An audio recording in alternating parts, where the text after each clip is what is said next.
more ridiculous you get, the more actually insulated you are from the law. In libel. In libel. New York Times versus Sullivan. Are you thinking about libeling someone? He's just taking very judicious notes right now. Yeah. He's like, I don't check it. Yeah. Yeah. Any other?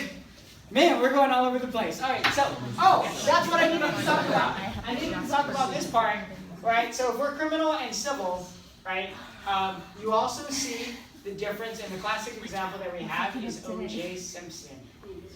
Oh my God, this has been going through my head the whole time you've been talking. O.J. Simpson, you notice the criminal trial, right? People versus O.J., right? You notice he was found not guilty. That does not mean that he really wasn't guilty. All that means is that the state's prosecution could not prove beyond a reasonable doubt. So even if you're like, yo, I'm like 95% sure that he did it, that would still be not guilty. But if you're 95% sure that he did it, would he be found guilty here? Yeah, that's why not guilty murder 1, guilty wrongful death by the Golden family. So you can see here how we're playing around with the burdens of proof, right? It's not the idea that, I mean, O.J. Simpson is innocent. O.J. Simpson was found not guilty. Different.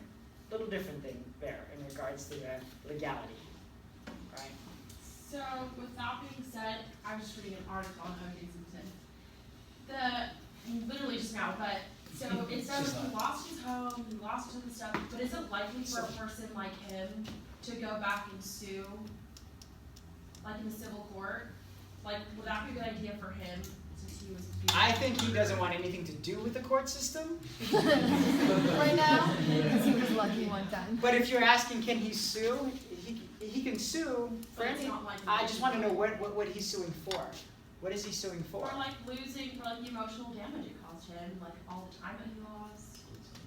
No, he was found. No. 2 different crimes. He was found guilty in Vegas, not for murder. Right. That's different. I was just making sure. Yeah, you can't. Yeah. There's nothing that he really has to sue for in regards to the criminal case.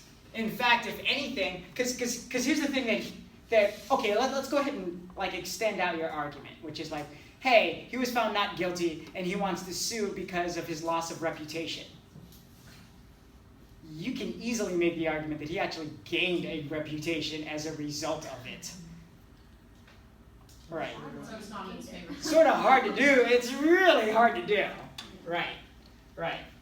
So it's almost like the court doesn't want to award damages on top of something if you actually said that. So say for example, let's get into something strange like instead of like me being accused of being like some type of like bad sexual predator, but in fact it was like something like, oh, he was found to be a murderer, and all of a sudden out of that accusation, for some reason I get more of the classes that I want because the department is afraid I'm going to murder them, or that I get more benefits as a result of that reputation. It's going to be very, very hard for me to sue to show loss because I've gained so much.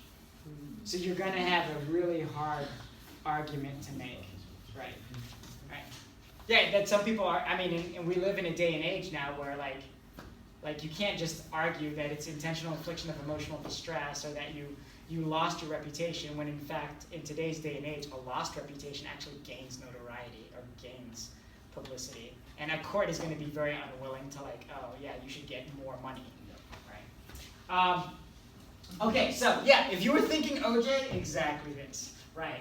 Most people do, in regards to the burdens of proofs as well as the consequences. All right, and we also understand questions of fact and questions of law. Perfect. So why am I talking about jurisdiction? Because jurisdiction deals with whether something is going to be heard in federal court or state court, right? So if it is going to be heard in federal court, it either has to be a federal question meaning a federal law that is created.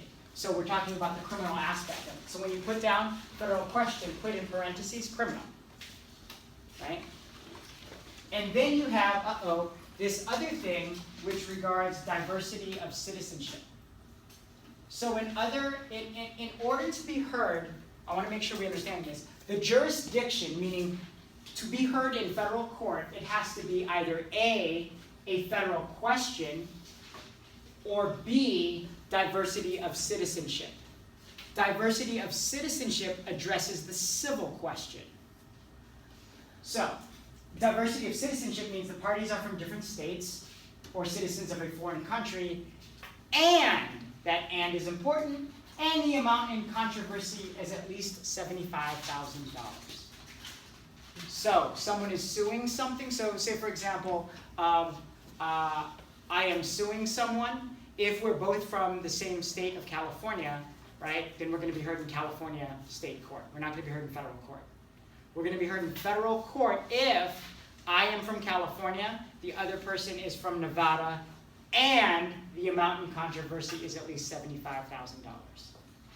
So if it's less than that, you would be heard in state? Yes, Which it would be heard in state? state court. It would be whoever's bringing forth the suit. So I'm from California, you have harmed me, you're from Nevada, we're going to be heard in California court.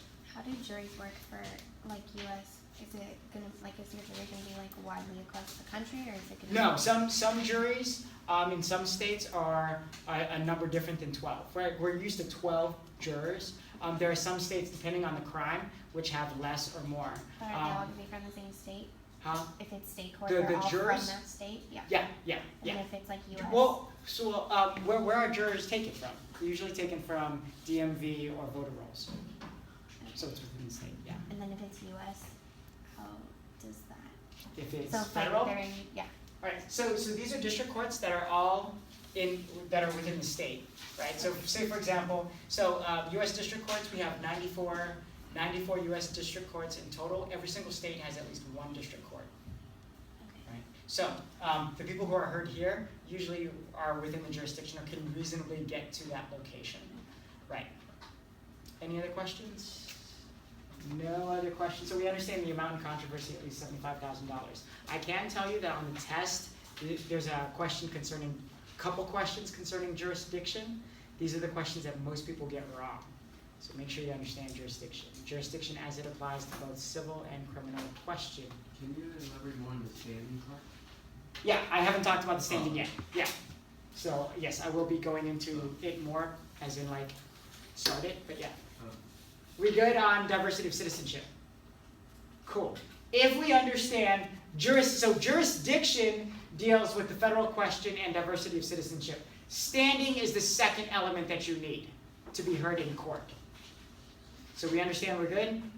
So 1A, federal question, 1B, diversity of citizenship, 2 is standing.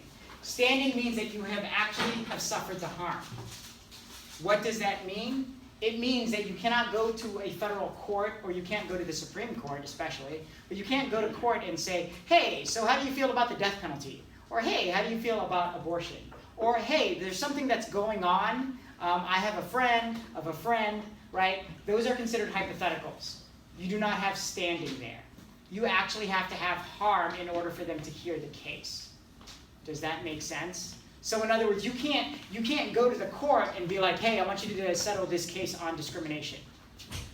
If you've been affected by the discrimination, then you can be heard in court, right? So just to give you an example, when Obamacare was first passed, a lot of people were like saying, it's unconstitutional, it's all wrong. They technically cannot hear the case until someone is affected by Obamacare and says, I have been violated or something has happened that has restricted my rights, and that's why I'm going to court. So you actually have to have proof of loss. You cannot just imagine something, and they can't. They're not bound to answer that. That's what I mean by standing. What part where it's like talking about threatened by harm, does that mean like potential, like Right. So we're talking like, for example, assault. So You have to show the threat. There has to be proof. So in other words, So like they don't actually have to hit you, but there has to be like, Right. we're going to hit you. right, and you have to be affected by it. If you're not affected by it, then there's no assault. So it'd be kind of called like criminal threat, right? That's what was I remember finding it a little bit back when. So if we're going to talk about criminal threat, the first question to ask is the criminal threat legislated through the state or the federal government? Is there a law for it? If there's no law for it, then it can't be heard in court. Right. Does that make sense? Yeah. So Because if there is no law for it, you have to ask, why the hell did the cops arrest me then? So if there was like a law in the state, There has to be a law in the state. Good. then you could be arrested for potentially harming. And you are arrested for it. You are arrested for it, yes. Then you have standing. Just to give you another example, in the last class, I passed out the Palomar student handbook, and there are unconstitutional provisions in that handbook. By the way, just letting you know, there's a lot of unconstitutional stuff in the handbook that governs you. If you were to ever get arrested by it, you have every single right to fight it. You have every single right to say you're full of shit and call them out. Yeah, there's a whole bunch of unconstitutional things. I mean, specifically like the right of free speech at Palomar College is like so outdated and so unconstitutional. It's terrible. It essentially gives campus police the right to, like, if they don't like how you look or they have the right to, like, actually kick you off campus.